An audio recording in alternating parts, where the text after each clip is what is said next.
So let's talk about the 5 ways that high performers seek clarity in every situation that they're in. And this is something that I've noticed within myself and then also with other high performers I have either witnessed or worked with. And these are this universal 5 traits that they're always looking for when they're trying to find clarity in any given situation. So the first trait is they're looking for who do they want to be in that particular situation. So, for example, in this situation that I'm in, talking to this camera, who do I want to be? Really, at the end of the day, I just want to be authentic. I just want to be myself. I don't really want to try. I just want to be.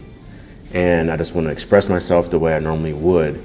And every time you're in a situation, you should always be thinking, and it's always helpful to think about, who do I want to be in this situation? Maybe I'm going to meet friends and I want to be something different. Maybe I just want to be fun. Maybe I want to be jovial. Maybe I want to be funny. Maybe I want to be light and lighthearted. So that's the first one, is always, who do you want to be? The second thing you need to think about, that I've always thought about, not necessarily you need to think about it, this for me, is how do I want to feel? How do I want to feel in any given situation? And so, again, going back to this example, I'm talking to a camera, there's nobody around. And how do I want to feel? Well, I just want to feel relaxed, calm, and open to share, because at the end of the day, I'm just here talking to myself. We're all the same, and we're all walking each other home at the end of the day. We all end up in the same place. We all came here in the same situation. Just looks a little different, but really I just want to be calm and just myself, and that's who I want to be. But maybe if I'm playing basketball or I'm on a sales call, I want to be something different. If I'm playing basketball, I want to be ruthless. I want to take your heart out. If I'm on a sales call, I want to be interested. I want to be curious. I want to be inquisitive. I want to be quiet yet confident. So in any situation, number 2 is, who do you want to be? Third is, what difference do you want to make in this moment? So for example, in this moment, what difference do I want to make? I just want to remember these concepts. So the difference I want to make is by me vocalizing this and speaking it, it helps me retain these principles. So that's the difference I want to make. It's within myself. This is a very selfish endeavor for me. But if it helps other people, then great. It's a win-win. And that is really the holy grail of business and life, is if you can set up situations where it's win-wins for all parties involved, it's awesome. You can't lose. Everyone gets the benefit by you becoming better. So, what difference do you want to make? And again, it goes back to the analogy, if I am going to lunch, what difference do I want to make while I go to lunch? Maybe I have the intention that I want to be funny or kind or lighthearted with the waitress or the bartender, to maybe brighten their day a little bit. Because when you brighten people's day, and this is not necessarily consciously, but maybe subconsciously, I know there will be a benefit to me. I might get something free. I might get something comped. I might get a little extra something, a dessert, or who knows.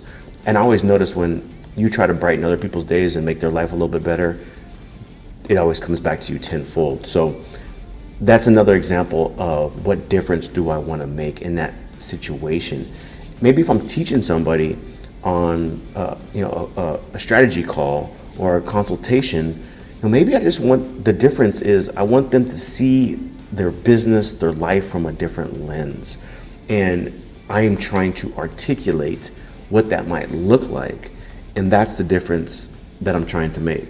So that is number 3, is what difference are you trying to make? And this is, again, back to the 5 strategies that all high achieving and very successful people use to find clarity.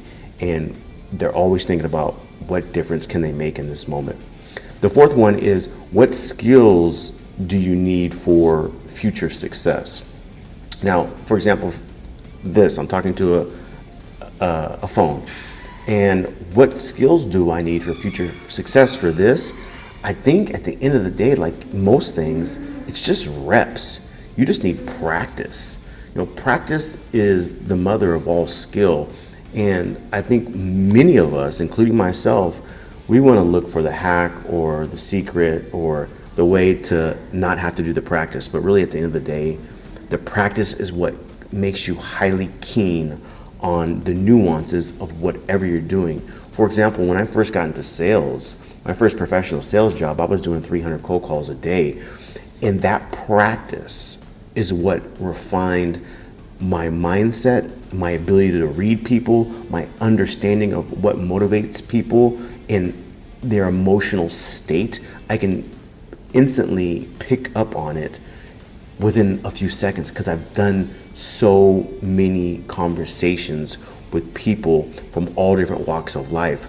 That practice has enabled me this deep insight into human nature. I couldn't read about that in a book. I could read about it, but it wouldn't give me the insights because there's no context, because the practice is what gives you all the context of how it actually works and how people actually live their life. You have to breathe it, you have to live it. So the fourth thing is, what skill set do you need? And I always thought practice is number one. Just get in there, get dirty, and get started. And the fifth and final thing that high performers always seek to find clarity is that they always think about like what is meaningful right now and then what might be meaningful to them in the future. So again, I'll go back to this analogy. I'm talking to a camera. There's nobody here. It's just me and you. And what's meaningful right now is this creative endeavor. This is pure creativity coming out because I don't have a script. I don't know what I'm going to say. I'm just speaking. And so what's meaningful for me is learning how to articulate what I want to say about each and every topic because I want to sharpen that sword. So that's what's meaningful to me. And this is helping me practice not only articulation of thoughts and ideas, but also to remember these thoughts and ideas. So I'm out in the real world practicing. I can remember to use these strategies to see clarity in everything I do. Now, what might be meaningful in the future? Here's what I think about. I think with artificial intelligence becoming a bigger and bigger piece of our lives and our inability to figure out what's real and what's fake is I believe that people that can articulate from an authentic place are going to stand out. And they can't be replicated. Because if I go on a live or I do something live or talk to someone one-on-one live, AI cannot replicate that. So I'm going to have a distinct advantage in the future because I believe that people are going to be yearning for human connection, authentic conversations, deep conversations about business, life, strategy, productivity, fun, because we all die. So if you're not leveraging and utilizing your life to the fullest capability and also utilizing every moment to bring fulfillment to yourself, because again, it goes away, I think you're missing the whole point. So these are the 5 lessons that I'm trying to remember, and so I'm just sharing them with you. So hopefully that was helpful, and thanks for letting me practice with you.